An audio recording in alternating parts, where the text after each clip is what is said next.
Swati, how are you all? So I hope you all are good. So in this video we will start chapter 3 of NCERT books Geography, ठीक है, जिसके अंदर हम 7th class का geography का chapter पढ़ेंगे। Last chapters के अंदर हम लोगों ने पढ़ा अर्थ के बारे में, अर्थ के अंदर की जो लेयर्स होती हैं उनके बारे में, लाइक क्रस्ट होती है, मेंटल है, देन कोर है। और उसके अंदर हम लोग अब जो अगले चैप्टर है उसमें हम पढ़ेंगे कि कुछ अलग अलग मूवमेंट्स होती हैं अर्थ के ऊपर, तो वो किस तरीके से होती हैं, वो जो फोर्सेस होती हैं वो किस तरीके से होती हैं और उनके क्या क्या रीजन होते हैं। ठीक है, तो स्टार्ट करते हैं अपना चैप्टर। सबसे पहले क्या बोल रहे हैं ये लोग, The lithosphere is broken into a number of plates known as the lithospheric plate। अब lithosphere बचा क्या होता है, lithosphere होता है जो हमारा अर्थ है उसके ऊपर का जो क्रस्ट है, ठीक है, वो चीज, ठीक है, वो जो होती है जितना भी लैंड एरिया है वो लिथोस्फीयर होता है। ओके, और लिथोस्फीयर के अंदर जो है ना कुछ क्रैक्स पड़े हुए होते हैं। क्यों? क्योंकि मैग्मा है क्रस्ट के नीचे, तो उस मैग्मा की वजह से थोड़ी दरारें पड़ी हुई होती हैं, तो एक कुछ प्लेट्स का काम करती है। लाइक अगर ये हमारा लिथोस्फेरिक है, हमारा लैंड है, तो इस तरीके से कुछ बीच बीच में कट्स पड़ रखे होते हैं और ये अलग अलग पार्ट्स में डिवाइड हो जाती है। जैसे ये एक जो है वो पूरी एक प्लेट हो गई, ठीक है, ये एक प्लेट है पूरी, ये एक प्लेट अलग है पूरी, ये अलग प्लेट है एक, और ये अलग प्लेट है, ऐसे ये अलग प्लेट है। तो ये कुछ प्लेट्स जो है वो अलग अलग पार्ट्स में डिवाइड हो जाती हैं लिथोस्फेयर की। ठीक है, ये क्रस्ट वाला पार्ट है और नीचे इसकी पूरा जो होता है ना, यहाँ पे ये नीचे जो है क्रस्ट की पूरा मैग्मा होता है, तो ये तैर रही होती है हल्के हल्के जो है वो, क्योंकि मैग्मा जो है वो तो लावा जैसा है, वो तो लिक्विड फॉर्म है। तो वो लिथोस्फेयर जो है, लिथोस्फेरिक जो प्लेट्स हैं वो क्या करती है, नंबर ऑफ प्लेट्स होती हैं जो ब्रोकन इनटू हो जाती हैं छोटे छोटे अलग अलग पार्ट्स में।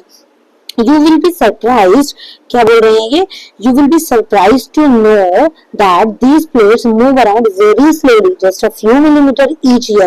अब आपको जान के ये हैरानी होगी, देखो नीचे मैग्मा है तो ऑफ कोर्स वो चीज तो हिलेगी, है ना, और वो चीज हिलेगी तो दैट मीन कि वो थोड़ा थोड़ा सा मूवमेंट करेगी, बट ये मूवमेंट ना बहुत स्लो होती है, बहुत ज्यादा स्लो होती है, ये हमें शो नहीं होती, ये हमें फील नहीं होती, और जब ये हिलती है ना तो अर्थक्वेक्स आते हैं, बट ये बहुत ही धीरे धीरे हिलती है, मतलब कुछ कुछ ईयर्स के अंदर कुछ कुछ मिलीमीटर सिर्फ खिसकती है, तो इसलिए हमें शो नहीं होती क्योंकि बहुत धीरे रफ्तार से होती है।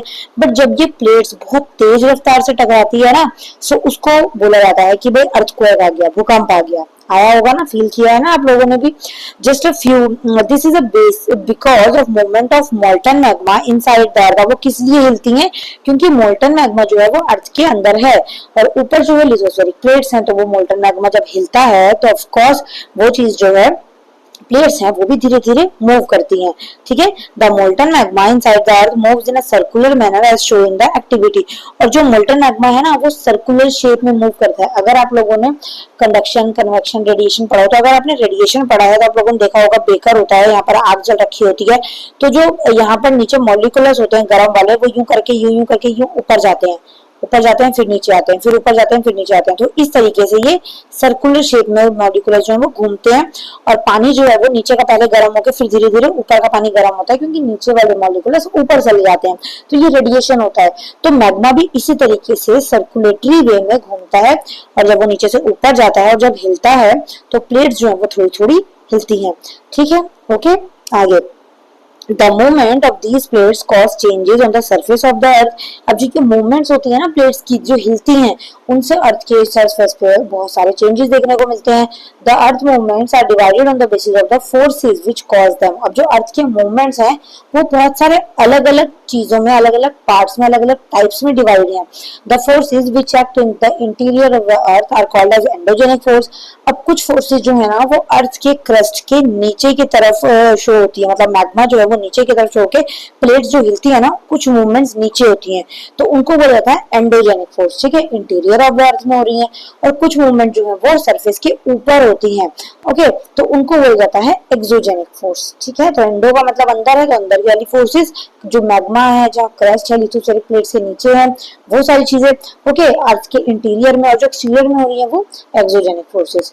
ओके, अब ये देखिए एंडोजेनिक और एक्सोजेनिक फोर्स के अंदर यहाँ पर एक हमने फ्लो चार्ट दिया है जिससे हम बहुत अच्छे से समझ सकते हैं।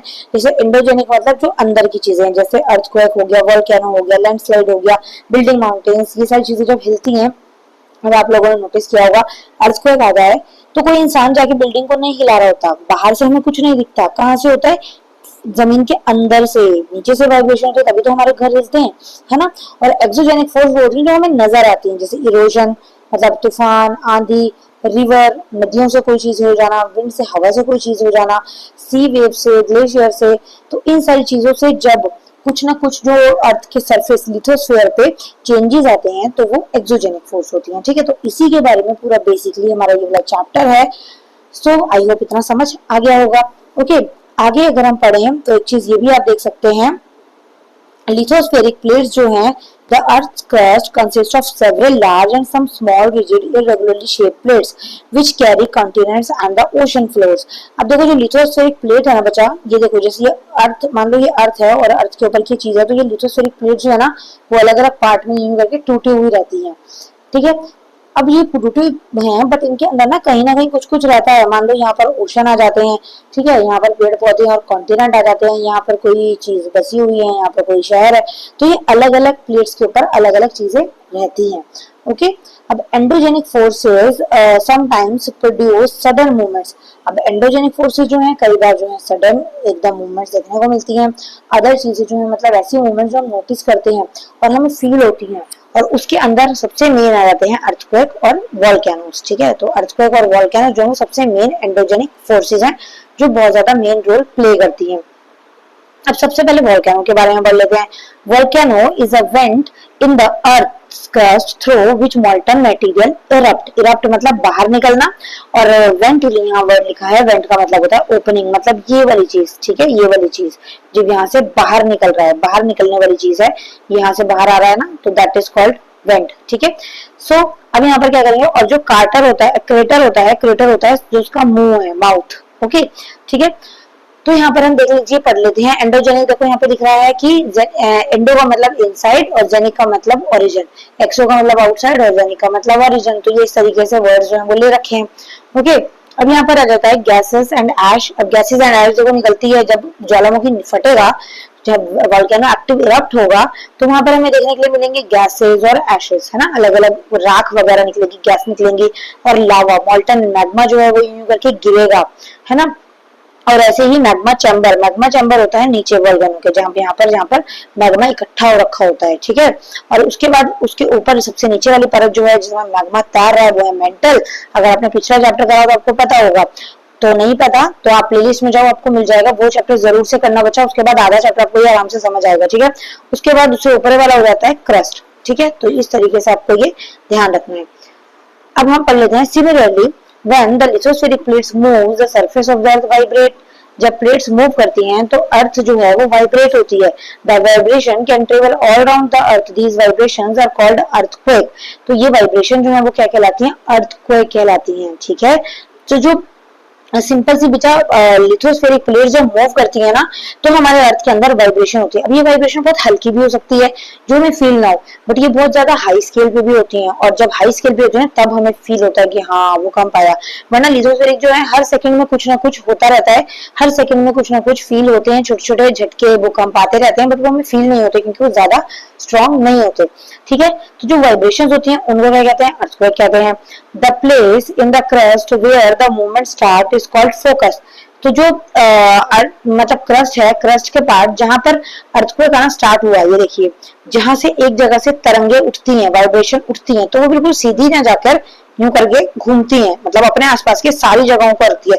मान लो यहाँ पर अर्थक्वेक आया है इस कमरे के पास, तो आप नोटिस करेंगे यहाँ पर कोई पेड़ होगा, यहाँ पर कोई बिल्डिंग होगी, वो भी उससे इफेक्ट होती है, क्योंकि तरंगे जो है ना वो ऐसे करके जाती हैं, पूरे अपने आसपास के इलाकों को यूं करके इफेक्ट करती हैं, ठीक है। उसके बाद जो जगह जहां से उठी है वाइब्रेशन उसको बोलेंगे focus. The place on the surface above the focus is called epicentre. अब जो फोकस के ऊपर बिल्कुल सीधा प्लेस है वो हो जाता है एपिसेंटर, ठीक है। आगे vibration travel toward from the epicentre as waves. अब वेव्स जो है वो उठती हैं एपिसेंटर से अलग अलग साइड वाली जगहों पे। Greatest damage is usually closest to the epicentre and the strength of the earthquake decrease away from the centre.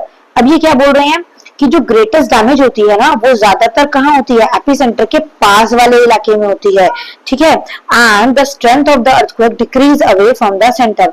और जो उसके दूर की जगह होगी वहां पर ऑफ कोर्स जो अर्थक्वेक है उसकी हमें कम देखने को मिलेगी। जैसे ये वाली जगह है, यहाँ पर अर्थक्वेक की वेव ज्यादा शो होंगी, बट इधर की जगह जो है यहाँ पर कम शो होंगी, तो ये चीजें जो है थोड़ा सा आपको ध्यान रखनी है, ठीक है। जहाँ वाइब्रेशन होगी वहीं तो ज्यादा फील होगा अर्थक्वेक वैसे भी, है ना।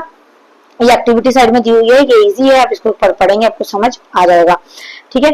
अब यहाँ देखो there are 3 types of earthquake, यहाँ पे कुछ टाइप के अर्थक्वेक होते हैं बच्चा, P wave, S wave, transfer wave और एल वेव, ठीक है। Try to find out properties of the wave, तो ये इतना आपको ज्यादा जानने की जरूरत नहीं है। अब देखिए, although earthquake can not be predicted, the impact can certainly B minimised. जो अर्थक्वेक होते हैं ना बच्चा, वो कभी भी पहले नहीं पता लगाए जा सकते। बाकी चीजें जैसे बारिश वगैरह पता लग सकती है, बट अर्थक्वेक को अभी तक प्रिडिक्ट नहीं किया जाता, नहीं पता लगता कि अर्थक्वेक आने वाला है, ठीक है। Some common earthquake prediction methods adopted locally by people including studying animal behaviour, fish pond get agitated, snake come to the surface. तो कुछ चीजें, कुछ जैसे गांव में इलाकों में हम जब रहते हैं ना, रूरल एरियाजों में, तो वहां पर उन इलाकों के अंदर जो लोग हैं ना, वहां पे कुछ साइन देख लेते हैं जानवरों के, अपने पेट्स के, उनसे उनको पता चला है कि अर्थक्वेक आने वाला है, ठीक है। फॉर एग्जाम्पल, मछलियां होंगी तालाब में और मछलियां जो है ना वो ऊपर की तरफ उठ के छलांगे मारेंगी। वो क्यों मारेंगी? क्योंकि जो नीचे की क्रस्ट के नीचे है ओशनिक क्रस्ट के अंदर सबसे पहले वाइब्रेशन आएगी। हम लोगों ने क्या पढ़ा हुआ है, हम लोगों ने ऐसे करके पढ़ा हुआ है ना कि ये जो है वो कॉन्टिनेंटल क्रस्ट होती है जहां पर हम खड़े हैं, ये आपका समुद्र है, समुद्र के नीचे जो जमीन है ये ओशनिक क्रस्ट होती है। तो पहले जब अर्थक्वेक आएगा यहाँ से एपिसेंटर और फोकस से, तो पहले वो इस जमीन पे टकराएगा, फिर आपकी जमीन पे आएगा। तो इसलिए इस जमीन पे टकराने पे सबसे पहले जो जानवर, मछलियां वगैरह समुद्र में रह रही हैं उनको पता लगेगा, और जब उनको पता लगेगा तो वो ऑफ कोर्स उछलती हैं, ओके। तो इस वजह से पहले मछलियों को पता लग जाता है कि अर्थक्वेक आ गया है। और ऐसी स्नेक जो है वो क्रस्ट के अंदर रहते हैं, अब नीचे नीचे बिल है उनका, तो उनको भी सबसे पहले पता लग जाता है, जब क्योंकि वो हमसे काफी नीचे रह रहे हैं बिल के अंदर, तो उनको भी वाइब्रेशन शो हो जाती है, फील हो जाती है, ठीक है। अब ये देखो गुजरात के अंदर जो है वो एक अर्थक्वेक आया था, और जो ये डेट थी ये 26 जनवरी थी, जो कि बहुत ज्यादा खतरनाक थी, और ये बहुत ज्यादा 6.9 रेक्टर का भूकंप था। और रेक्टर स्केल में आप लोगों को बता दूं कि 2 से लेके 5 तक के रेक्टर स्केल के अंदर ज्यादा शोर नहीं होता, ज्यादा मूवमेंट नहीं होते, ज्यादा घातक भी नहीं होते। बट अगर आप 5 से 6 से ऊपर के देखेंगे तो वो स्ट्रॉन्ग होते हैं बहुत ज्यादा, ठीक है ना। और अगर आप 7 के ऊपर देखेंगे तो वो बहुत ज्यादा स्ट्रॉन्ग होते हैं, मतलब वो ज्यादातर आपको जापान साइड पे मिलेंगे, हमारी साइड पे इतना खतरनाक नहीं आते। और ये वाला जो अर्थक्वेक था ना, ये 6.9 का था, मतलब अराउंड 7 ही था, 2001 में आया था ये, और 26 जनवरी को। और यहाँ पर काफी सारे लोग, काफी सारे बच्चे जो कि जो है वो डेथ हो गई थी, स्कूल वगैरह काफी डैमेज हो गए थे।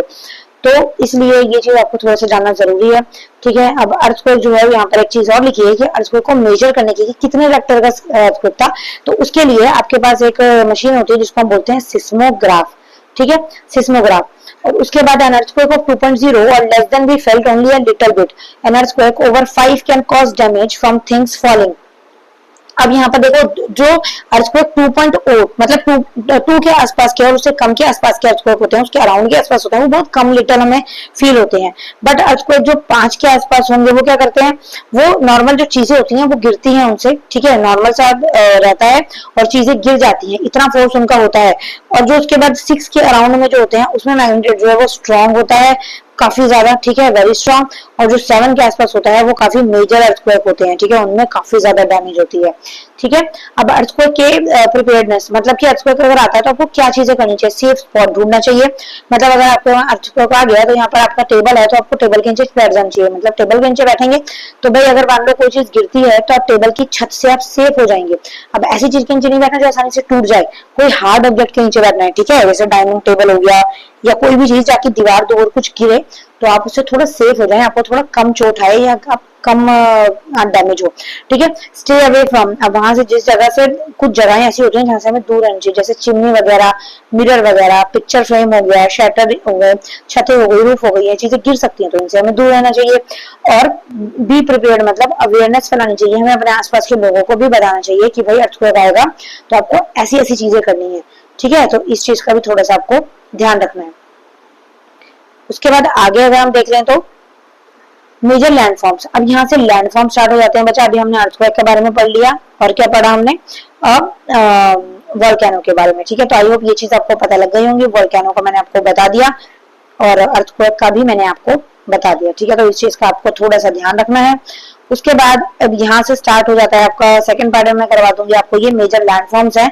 अब लैंडफॉर्म्स देखो, अभी हमने पढ़ी एंडोजेनिक फोर्स से क्या क्या मूवमेंट होती है। वोल्केनो एंडोजेनिक फोर्स से होता है, अर्थक्वेक भी एंडोजेनिक, क्योंकि हमें वो शो नहीं होते हैं, हमें वो दिखते नहीं है, वो जमीन के नीचे है। बट एक्सोजेनिक फोर्स जो कि बाहर है, जो हमें दिख रही है, उनसे भी कुछ चीजें, कुछ लिथोस्फीयर में चेंजेस आते हैं। जैसे रिवर कुछ काम करती है, रिवर हमें दिख रही है, उनसे भी कोई कोई चीजें बनती है। और ऐसे आगे जो है वो सी वेव्स होती हैं, उनसे भी कोई कोई चीजें बनती हैं। और उसके बाद विंड है, विंड से भी काफी सारी चीजें बनती हैं।